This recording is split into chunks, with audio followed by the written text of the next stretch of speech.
नमस्कार, मैं हूं आपके साथ कविता राणा। इस दशहरे पर परंपरा तोड़कर रचा जाएगा एक नया इतिहास। इस दशहरे पर कमान से निकला तीर बिहार जिताएगा और इस दशहरे पर मिनी बिहार से जलाए जाएंगे 4 पुतले। इस दशहरे पर दिखेगा पीएम मोदी का एक नया अवतार। इसी पर देखिए धर्म ज्ञान की आज की सबसे स्पेशल रिपोर्ट।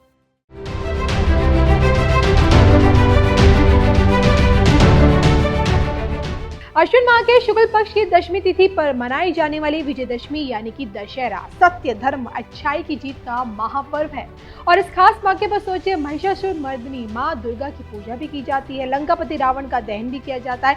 विशेष रूप से इस दिन रामलीला का मंचन भी किया जाता है, जिस कारण प्रत्येक वर्ष दशहरे की धूम समूचे भारत में देखने लायक होती है। और इस खास मौके पर सोचिए देश के प्रधानमंत्री नरेंद्र मोदी की तरफ से शुभकामनाएं दी आ चुकी हैं। विजयदशमी बुराई और असत्य पर अच्छाई और सत्य की विजय का प्रतीक है। मेरी कामना है कि इस पावन अवसर पर हर किसी को साहस, बुद्धि और भक्ति के मार्ग पर निरंतर अग्रसर रहने की प्रेरणा मिले। तो पीएम मोदी की इन्हीं शुभकामनाओं के साथ अब सोचिए यमुना पार में दशहरा मनाने की तैयारियां बड़े भव्य तरीके से हो रही हैं, क्योंकि इतिहास में पहली दफा पूर्वी दिल्ली में आकर देश के प्रधानमंत्री नरेंद्र मोदी रावण दहन करेंगे। अमूमन देखिए द्वारिका या लाल किला मैदान में होने वाली दशहरे में पीएम मोदी शामिल होते हैं, लेकिन अब की बार उन्होंने यमुना पार में होने वाली विजयदशमी कार्यक्रम को ही चुना। और इसके पीछे के क्या सियासी कारण है और अब की बार का दशहरा अलग क्यों है?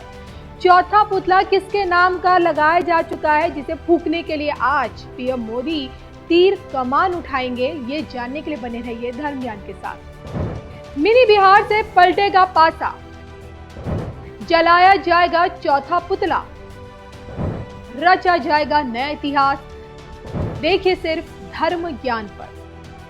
तो आज पीएम मोदी दशहरा मनाने यमुना पार आएंगे, यानी कि दिल्ली का मिनी बिहार, क्योंकि यमुना पार यानी कि पूर्वी दिल्ली, जहां बिहार और पूर्वांचल के लोगों की एक बहुत ही अच्छी खासी आबादी बसती है। यमुना पार के अधिकतर इलाके जैसे कि लक्ष्मी नगर, विनोद नगर, मयूर विहार और आसपास के जो गाजियाबाद और नोएडा के जो सीमावर्ती क्षेत्रों में बिहार के लाखों लोग यहाँ पे रहते हैं और इनमें से अधिकतर लोग देखिए अपने गांव घर से आज भी बहुत ही मजबूती से जुड़े हुए हैं और चुनाव के समय उनका प्रभाव ग्रामीण इलाकों पर साफ साफ देखने को मिलता है। और दशहरे के मौके पर इसी मिनी बिहार में जाकर पीएम मोदी आज जो भी संदेश देंगे वो बिहार वोटरों के दिल तक पहुंचेगा। यानी कि बिहार चुनाव से ठीक पहले पीएम मोदी दिल्ली के रास्ते ही मिनी बिहार से ही सही, लेकिन बिहारी वोटरों को साध लेंगे। और ये बात भी किसी से छिपी नहीं है कि दिल्ली का अपना कोई नहीं है, बाहरी राज्यों से आए लोगों ने ही दिल्ली को बसाया है और जिस कारण दिल्ली देश की एक पॉलिटिकल कैपिटल है और दिल्ली के रास्ते ही देश की सरकार चलती है। तो यमुना पार में आयोजित इस कार्यक्रम की शुरुआत आज शाम को करीब 5:30 बजे होगी। आईपी एक्सटेंशन के उत्सव प्ले ग्राउंड में होगा। और सबसे बड़ी बात है कि खास बात यह है कि 75 फीट ऊंचा रावण का सबसे बड़ा पुतला यहाँ बनाया गया है। वो दहन से पहले हुंकार भरता हुआ दिखाई देगा और दहन के बाद उसका मुंह बंद हो जाएगा। इसी दहन में 3 पुतलों के अलावा एक और पुतला भी लगाया गया। ये चौथा पुतला पहलगाम के आतंकियों का है, जी हाँ, जिसमें आग लगाने का काम खुद आज पीएम मोदी अपने हाथों से करेंगे। तो इस पूरे कार्यक्रम में सुरक्षा के कड़े इंतजाम पहले किए जा चुके हैं। आपको बता दूं कि पूरे एरिया को हाई सिक्योरिटी जोन में बदल दिया गया है और दर्शकों को केवल आमंत्रण पत्र के माध्यम से ही यहाँ पे एंट्री मिलेगी। इसके अलावा सुरक्षा व्यवस्था को बेसिकली 3 लेयर सिक्योरिटी में बांटा गया है। अब देखा जाए तो देश भर में जगह जगह जहां भी आज रावण दहन का कार्यक्रम आयोजित हो रहा है, उनमें अधिकतर में पहलगाम आतंकियों के नाम का एक और पुतला ज्यादातर में लगाया गया है। महिला धर्म ज्ञान की तरफ से आज आप सभी दर्शकों को दशहरे की ढेरों शुभकामनाएं।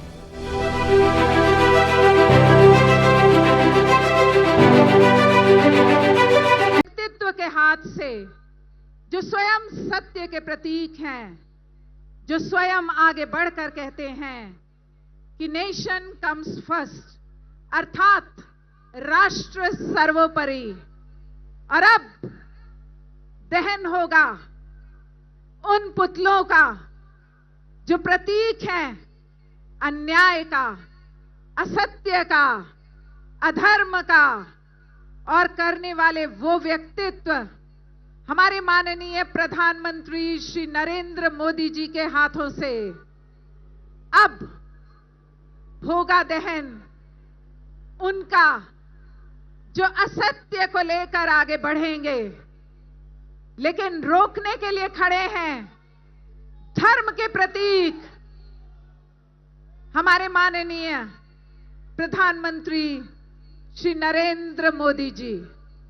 आइए आनंद लेते हैं रावण दहन का और हाथ उठाकर गुंजायमान होइए, जय श्री राम।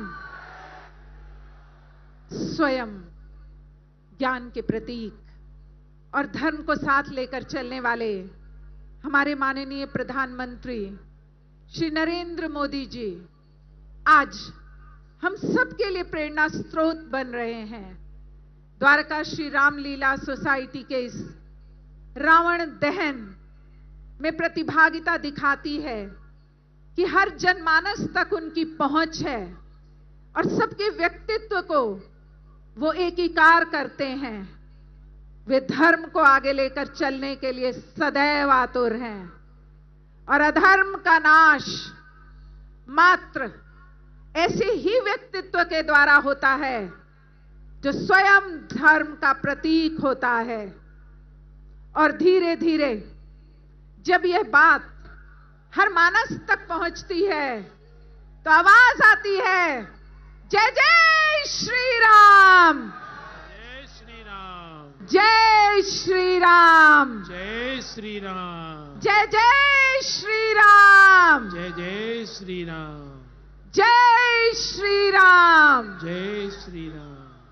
और क्षण करीब आप सब देखेंगे किस प्रकार हमारे विजयी और सर्वोच्चतम राष्ट्र को सर्वोच्च शिखर तक पहुंचाने वाले हमारे माननीय प्रधानमंत्री जी किसका दहन कर रहे हैं। उनका दहन जो अधर्म के प्रतीक हैं, उनका दहन जो अहंकार के प्रतीक हैं, उनका दहन जो असत्य के प्रतीक हैं और उनका दहन जो अत्याचार के प्रतीक हैं। अर्थात अधर्म का हमेशा नाश होता है, असत्य हमेशा समाप्त होता है और अहंकार कभी भी कितनी भी कोशिश कर ले लेकिन सत्य पर कभी भी विजय प्राप्त नहीं कर सकता। और आपके हाथ की तालियां जय जय।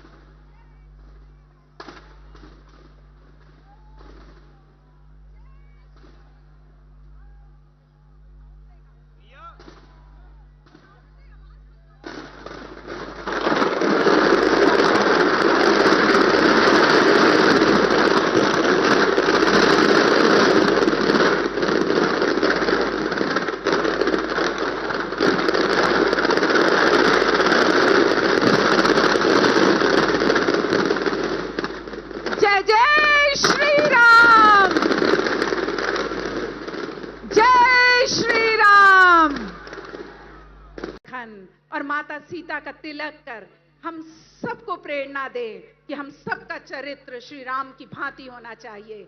अनुरोध मंच पर हमारे संरक्षक महोदय श्री राजेश गहलोत जी, हमारे सांसद महोदय श्री प्रवेश साहिब सिंह जी से कि वे हमारे माननीय प्रधानमंत्री जी को लेकर, और देखिए प्रधानमंत्री जी ने अपने स्थल पर अपने शूज उतारे और बढ़े वो उस मंदिर की तरफ। एक बार जोरदार हाथ उठाकर तालियों के साथ अभिनंदन कीजिए उनका। ये होता है बड़ों का सम्मान कि नाम जहां भी हो श्री राम का, उदय घोष में जुड़ जाते हैं। और आप आवाज दीजिए वहां से, जय जय श्री राम, जय जय श्री राम, जय श्री राम, जय श्री राम। हमारे माननीय प्रधानमंत्री जी जो पूरी संस्कृति को साथ लेकर साथ चलते हैं और हम सबके लिए एक जीवन को जोड़ने के लिए तटस्थ स्वरूप प्रदान करते हैं आरती करते हुए। और आपके हाथ की तालियां कैसे थम गई।